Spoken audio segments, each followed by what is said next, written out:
In this video we're going to look at interpreting faults on 2D seismic. So I have some 2D seismic lines in here. I can see those on my base map, and I also have an interpretation window open in here as well. So the first thing we need to do is insert a new fault, and we can do that from the seismic interpretation domain tab, or we can right click on our seismic line and from the mini toolbar choose to insert a new fault. I can then start interpreting in my interpretation window like so.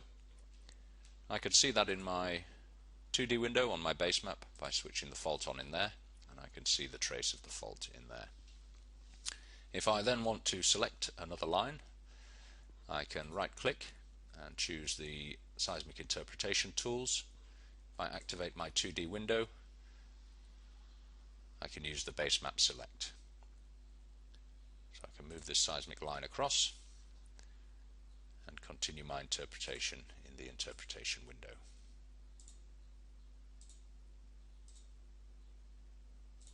Like so.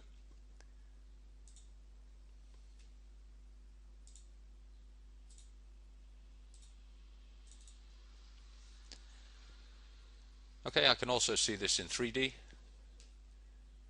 If I want to check the form of my fault, so I can open up a 3D window, of course, switch on my fault interpretation.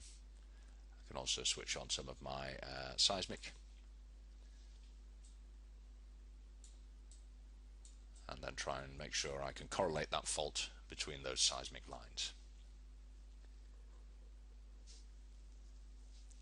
I can also, of course, start to correlate on my inlines